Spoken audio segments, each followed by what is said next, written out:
그 많은 지역에서 호남 20억 얘기한 시점이 경선이 아주 뜨겁게 격전을 치르는 그런 상황이니까 상당한 근거가 있는 것이다라고.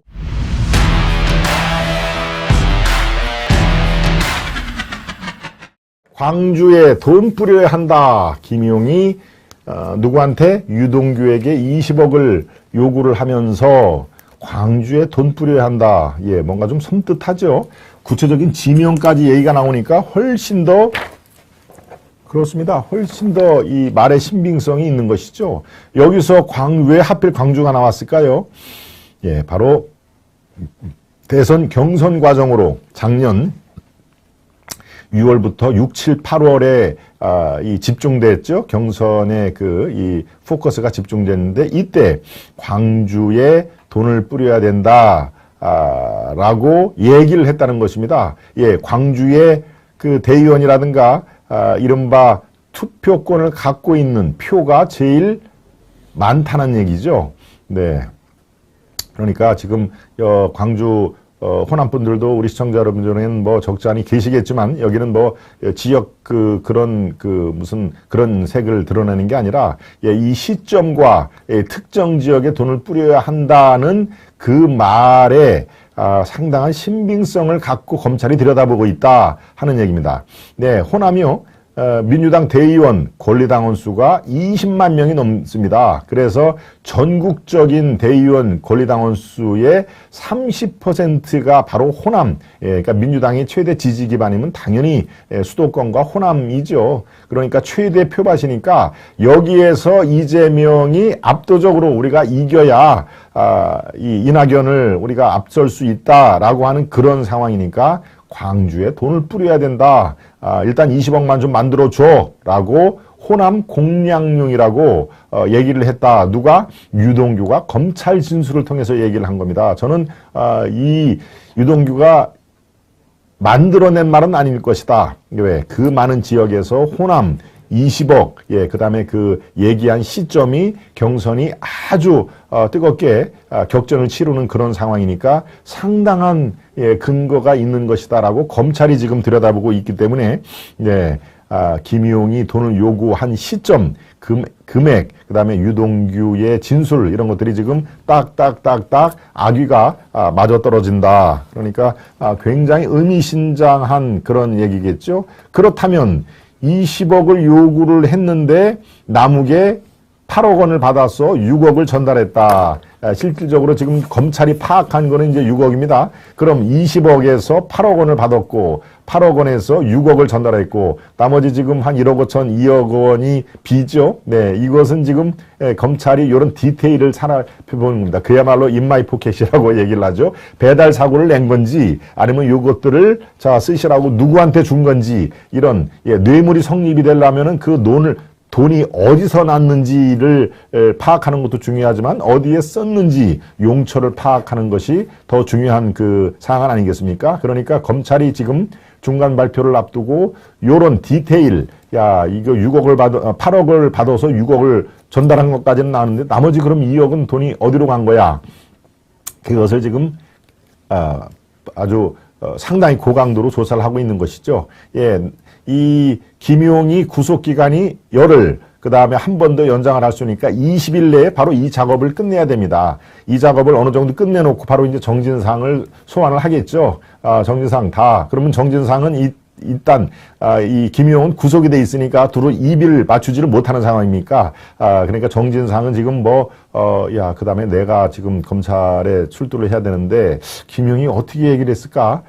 물론 이전에 김용이 구속되기 전에 상당 부분 말을 맞췄을 가능성은 배제하지를 못하는 상황이었습니다만 이미 구속이 되면은 검찰 수사를 받으면은 이미 다른 사람이 된다는 것이죠. 마음 자체가 교도소에 이렇게 지금 구치소에 있겠지만 서울구치소 상당하게 마음이 이제 피폐해지고 겁이 날 겁니다. 네, 제가 죄수의 딜레마라는 것도 소개를 해드렸죠. 게임 이론에 이미 죄수로 돼 있는 사람들은 상대방이 무슨 말을 할지를 몰라서 먼저 불게 마련이다라는 게 죄수의 딜레마라는 그런 이론입니다. 예, 그런데 지금 배달 사고 가능성이 지금 굉장히 많이 돼 있고요. 예, 과연 호남에 경선에 돈을 어떤 식으로 뿌렸는지 이것이 지금 검찰이 아주 예의주시를 하는 그런 상황인데요. 예, 남욱이 여기에 등장하는 유동규에게 돈을 만들어 줬다는 남욱이 작년 초에 비자금을 20억을 조성했다는 또 다른 지금 검찰 조사 나옵니다. 요 20억은 유동규가 받았던 지금 좀 아까 이 김용이 광주에 돈을 뿌려야 되게 20억을 요구를 했다라는 거하고 겹치는 부분도 있고 다른 부분도 있는 것입니다. 지금 20억이 계속 나오는데 아마도 한 번에 이렇게 돈을 달라 할 때 20억을 좀 마련을 해다라는 게 두세 번 있는 걸로 저는 파악이 됩니다. 그러니까 우리가 약간 돈의 액수가 같은 금액 아니야라고 생각하는데 이 시기가 조금 다르고요. 작년 토목업자의 요구에서 남욱이 내가 지금 20억이 없으니까 토목업자 그러니까 내가 일거리를 많이 줘서 너 돈 많이 벌었잖아 하는 그러니까 좀 20억을 일단 한번 챙겨봐. 요구해서 20억을 받았는지 누구에게 돈 줬는지 수사 요건 제가 앞서 말씀을 드렸죠. 용처를 지금 검찰이 마지막으로 막바지 수사를 하고 있다라고 돼 있는데요. 예, 여기서 비자금 20억을 검찰이 비자금이라는 그 용어를 쓴 것을 여러분들이 주목을 하시기 바랍니다. 예, 비자금이라는 얘기는 뭐죠? 예, 그야말로 시크릿 머니라고 하는 그런 그 영어로 써서 좀 죄송합니다만은 은밀하게 비밀스럽다는 그 빗자입니다. 그죠? 예, 아닐 빗자가 아니고 비자금이란 말은 그 자체가 이거는 그 현행법상의 비자금을 만드는 것도 불법이고 전달을 하는 것도 불법이고 그걸 쓰는 것도 다 법에서 인정을 안 하는 그런 돈입니다. 예컨대 정상적인 돈이라면은 이 건설업자가 20억을 만들었는데 이 20억은 정상적으로는 우리가 돈을 영업을 해서 토목공사를 해서 받은 20억이다라고 하면은 다 20억에 꼬리표가 달아가 있는 겁니다. 그렇죠? 그럼 만약에 경비로 사용을 했으면은 그가 경비 영수증 같은 걸 다 청산을 해서 나중에 세금 낼 때 경비는 또 손비 처리가 되지 않습니까? 네, 그러니까 정상적인 돈이라면 이걸 굳이 감칠 필요가 없는 것이죠. 자, 우리가 이만큼 벌어서 이만큼 이거는 영업하는데 썼기 때문에 이거 손비 처리로 인정을 다 해달라. 이거는 다 우리가 세법에 보장이 되는 거니까요. 그런데 그런 거 저런 거 우리는 하나도 안 하겠다. 몰래 돈을 만들어서 이것을 몰래 전달을 하고 누가 몰래 썼다. 이게 비자금 프로세스 아닙니까? 바로 여기에 작년 초에 비자금을 20억을 조성을 했는데 이 중에서 지금 자금 흐름이 밝혀진 게 하나도 없습니다. 예. 남욱이 이 토목업자에게 20억을 만들어 줘라라고 토목업자는 몰래 감춘 돈이 있는지 아니면 공사대금을 받은 것인지 이것을 뒤로 빼서 그게 이제 횡령이죠. 회사 자금을 정상적으로 이렇게 사용하지 않고 빼돌린 게 바로 횡령입니다. 그 CEO는 이제 배임이 되는 것이고요. 그리고 항상 배임과 횡령은 같이 가는 것이죠. 임무에 배가 된다, 반한다 뜻에서 배임이고 회사 돈을 만졌다, 빼돌렸다 하는 게 횡령 아니겠습니까? 네, 그러니까 이 비자금 20억을 조성했다라는 것은 비자금을 쓴 사람 뿐만이 아니라 비자금을 전달한 사람 모두 다 불법 연루자에 해당한다라는 시각이시죠. 줄줄이 구속을 할 수밖에 없는 상황입니다. 정진상도 거의 9할 이상은 저는 구속된다고 보고요. 그러면 거기서 끝나느냐? 예, 여러분들 알다시피 최종 전달자 그분을 위해서 당연히 쓴 거니까 줄줄이 이 구속이라든가 이런 사법 처리될 가능성은 이전보다 훨씬 많아졌다. 예, 돈이 하도 많아가지고 여러분들도 헷갈리시겠습니다. 김영애가 한 8억 원, 별개인 20억, 바로 여기 나오는 겁니다. 이 김영애가 한 8억 원도 20억을 만들어달라고 그래서 8억을 한 건데 또 다른 별개의 현금 20억. 그러니까 제가 추정컨대는 이 남욱한테 유동규, 김용이 유동규, 또 유동규가 남욱한테 돈을 만들어 달라고 하는 게 20억씩, 몇 번, 적어도 한 번은 아닌, 수차례 요구를 한 것으로, 저는, 합리적인 추론을 해봅니다. 그러니까, 천화동인 4호에서 조성을 한 게 2021년 작년 4월에서 8월까지 바로 경선 직전이죠. 8억 원을 만들어서 정민용, 유동규, 김용 요거는 제가 며칠 전에 상세하게 흐름을 만들어 놨는데 또 다른 20억이 저렇게 만들어진 것이죠. 남욱 변호사가 조성한 28억을 21년 초에 현금 20억 원. 예, 그러니까 시점이 하나는 저 위에 거는 4월에서 4, 5, 6, 7, 8에 조성이 된 거고 하나는 2021년 1월과 2월에 조성을 한 건데 바로 저 20억이 용처가 지금 나타나지는 않는다. 그래서 여기 검찰 자금 흐름 추적 중 이렇게 나오죠. 그러니까 저게 제가 보기에 저게 이제 비자금이 있기 때문에 그 비자금을 조성한 토목업자들은 뭐 당연히 현행법을 위반한 거니까 저건 뭐 구속이 돼야 되는 것이죠. 전달한 사람 그리고 쓴 사람 이제 줄줄이 구속을 면할 수가 없다라는 그런 결론에 도달합니다. 네. 관련해서요, 유동규, 남욱, 정민용, 이른바 대장동 일파들이죠. 일당들이 대선자금 대책회의를 했다는 그런 증언도 지금 속속들이 나오고 있습니다. 대선자금, 네. 자, 이 대선자금 대책회의를 했다라는 얘기는 바로 정치자금, 은밀한 대선자금을 만들어서 전달을 했다. 누구를 통해서? 김용과 정진상을 통해서 만들어졌다. 그러니까 그게 최종적으로 누구를 위해서 돈을 전달을 하고 만들겠습니까? 당연히 대선 후보 이재명이죠. 그리고 저 돈가방도 준비한 것을 검찰이 확보를 했으니까요. 예, 이제 뭐 아주 증인, 증거 이런 것들이 검찰이 다 대부분 확보를 한 겁니다. 예, 대한민국에는 수사를 할 수 있는 권한이 검찰과 경찰 단 두 개뿐이지 않습니까? 그리고 기소는 검찰이 기소 독점주의이기 때문에 그리고 기본적으로 계좌 추적권이 있지 않습니까?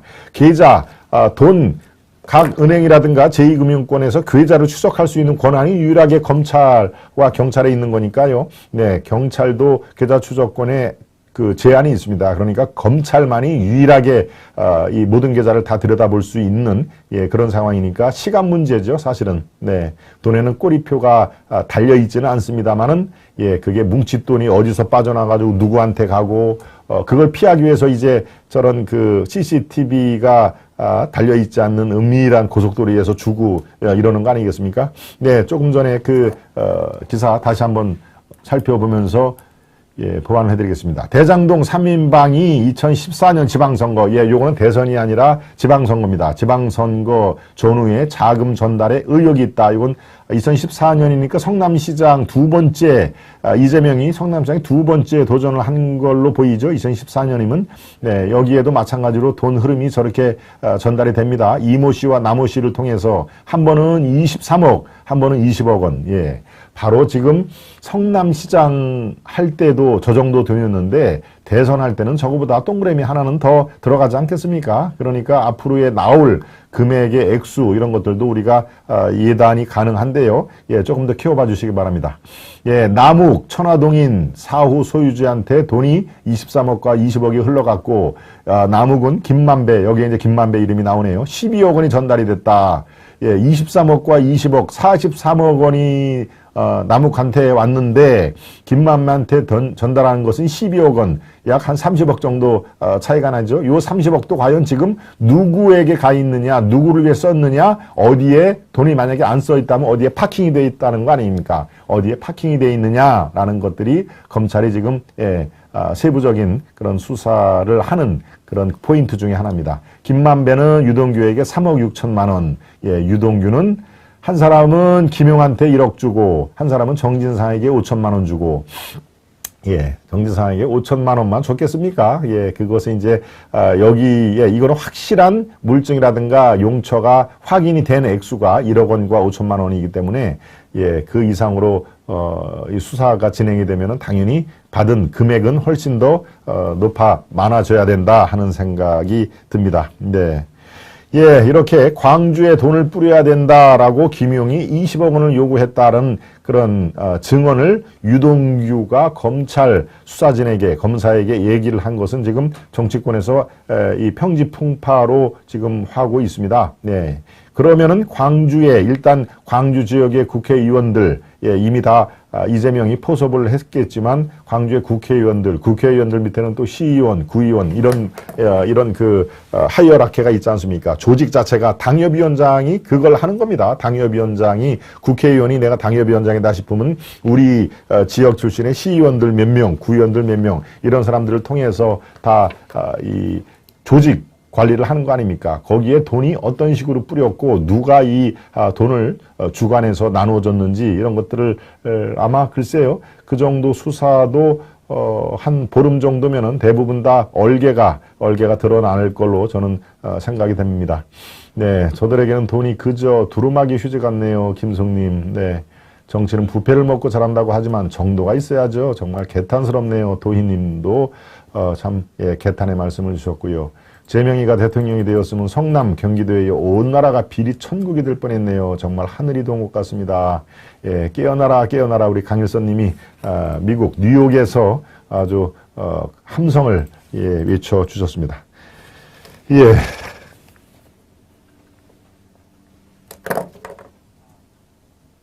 제임스 권님도 들어오셨네요. 제임스 권님은 처음은 아니시죠? 제가 이 이름을 기억을 합니다. 광주 시민들이여 제발 깨어나 주십시오. 제임스 권님. 예. 같은 지역, TK도 마찬가지고, TK도 거의 한 70% 이상 득표율이 나오고, 광주에서는 그 이상으로 득표율이 나오는데요. 사실 바람직한 게 아니죠. 예, 그런 의미에서 아마 제발 깨어나 주십시오라고 우리 제임스 권님이 말씀을 해주신 것 같습니다. 비자금은 정치자금 아니면 뇌물용처다. 민족주흥님, 동정치꾼들 이번에 싹 청소해야 됩니다. KH님, 예, 도희님, 사계절님, 정확한 녹취록만 있으면 역으로 광주는 민주당이 분노를 해야 됩니다. 광주를 고무신 표밭으로 몰고 간 겁니다. 예, 도희님, 예, 진단이 저는 정확하다고 생각합니다. 일하느라 귀청, 예, 귀팅이죠? 귀팅, 눈팅, 귀팅, 퍼피엔느님. 경선 당시 전남은 이낙연이고 전북은 정세균이었잖아요. 그렇죠? 이낙연의 그 지역구가 전라남도 함평, 영광 이쪽이었고요. 예, 전라북도 정세균은 전주 신흥고등학교를 나온 전라북도의 이제 맹주였죠. 예, 무주 지난 장수가 지역구였는데 지역구에서 4번인가를 하고 서울로 왔죠. 서울의 종로에서 또 2번인가 당선이 돼서 결국은 국회의장까지 하났습니까? 그 중에 한 번이 오세훈 시장과 오세훈 의원, 전 의원이죠. 의원도 하고 시장도 했으니까 오세훈과 이 대결을 해서 정세균이 신승을 했던 그런 기억이 납니다. 네.